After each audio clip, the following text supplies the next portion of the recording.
सांगोला नगर परिषदेवर शिवसेनेनं झेंडा फडकवलाय। सांगोला नगर परिषदेचा गड शहाजीबापू पाटलांनी राखलेला आहे। सांगोल्यात भाजपनं अजित पवारांच्या राष्ट्रवादीनं शेकापच्या मदतीनं शिवसेनेला एकाकी पाडलेलं होतं, मात्र तरीही सांगोल्यात शहाजीबापूंनी भाजपला मोठा धक्का दिलाय। फक्त सांगोलाच नव्हे तर संपूर्ण सोलापूर जिल्ह्यात हवं तसं यश भाजपला मिळालेलं नाहीये। पाहूयात याच संदर्भातला आमचा हा स्पेशल रिपोर्ट।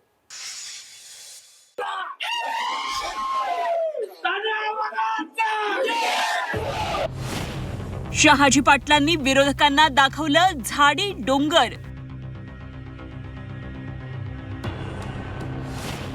सांगोल्यात शहाजी बापूंनी भाजप आघाडीला धूळ चारली।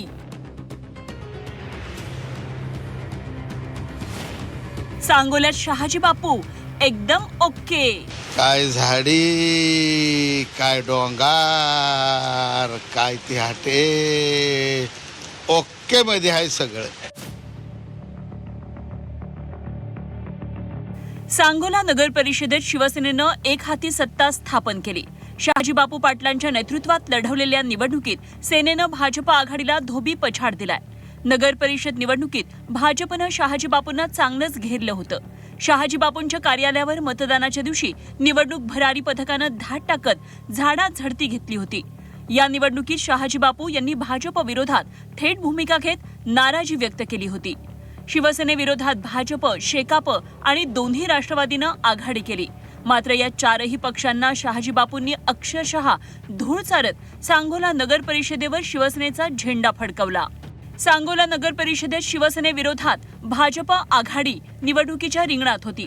एकूण 23 जागांपैकी शिवसेनेचा 15 जागांवर विजय तर शेकापचा 3, भाजपचा 4, दीपक साळुंखे यांच्या गटाचा 1 उमेदवार विजयी झाला आहे। सांगोल्यात शिवसेनेचे नगराध्यक्ष पदाचे उमेदवार आनंदा मानेंविरोधात भाजपचे मारुती बनसर हे होते। या निवडणुकीत आनंदा मानेंचा विजय झाला तर मारुती बनसर यांचा पराभव झालाय। कार्यकर्त्यांना फिरून ही जाणीव करून देत होतो की साहेबांनी नारळ फोडलाय, आता गुलालाशिवाय आपल्याला पर्याय नाही। आणि माझ्या कार्यकर्त्यांना, सांगोल्याच्या जनतेनं हा विजय शिवसेनेला करून दिला। आम्ही आदरणीय एकनाथजी शिंदे साहेबांच्या विश्वासाला पात्र ठरलो। सांगोला नगर परिषदेवर झेंडा फडकवल्यानंतर शहाजी बापूंनी विरोधकांवर टीका केली आहे। सांगोल्यात शिवसेनेला एकाकी पाडण्याचा डाव आखला होता, मात्र जनतेनं निवडणूक हाती घेतल्यानं विरोधकांचा पराभव झाल्याचं शहाजी बापू पाटील यांनी म्हटलंय। ही निवडणूक प्रचार करताना मला लक्षात येत होती, जनतेनं स्वतःच्या हाती घेतलेली निवडणूक आहे।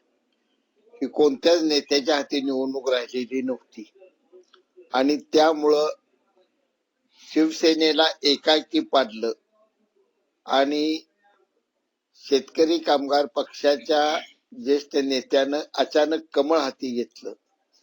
या दोन गोष्टीचा परिणाम या ठिकाणी दिसून येतोय आणि त्यातूनच अशा भरघोस मतानं आज हे निकाल लागताना शिवसेनेच्या बाजूने दिसत आहे। फक्त सांगोल्यातच नव्हे तर सोलापूर जिल्ह्यात अनेक ठिकाणी भाजपला मोठा धक्का बसलाय। सोलापूर जिल्ह्यात एकूण 11 नगर परिषद आणि 1 नगरपंचायतीत भाजपचे 4 ठिकाणी नगराध्यक्ष निवडून आले आहेत। अक्कलकोट, मैंदर्गी, बार्शी आणि अनगरमध्ये भाजपचा नगराध्यक्ष, दुधनी, मोहोळ, सांगोल्यात शिवसेनेचा नगराध्यक्ष, कुर्डवाडीमध्ये ठाकरेंच्या शिवसेनेचा नगराध्यक्ष, अकलूजमध्ये शरद पवारांच्या राष्ट्रवादीचा नगराध्यक्ष निवडून आलाय। करमाळा, पंढरपूर, मंगळवेढ्यात स्थानिक आघाडीच्या नगराध्यक्षपदाचे उमेदवार विजयी झाले आहेत। सोलापूर जिल्ह्यात भाजपला धक्का बसलाय। जयकुमार गोरेंच्या नेतृत्वात जिल्ह्यात निवडणुका लढवण्यात आल्या, मात्र 4च ठिकाणी भाजपला विजय मिळवता आलाय, तर तिकडे सांगोल्यात मात्र शहाजी बापूंनी एक हाती सत्ता स्थापन करत भाजपसह शेकापला देखील मोठा धक्का दिलाय। सचिन कसबे, झी 24 तास, सांगोला, सोलापूर।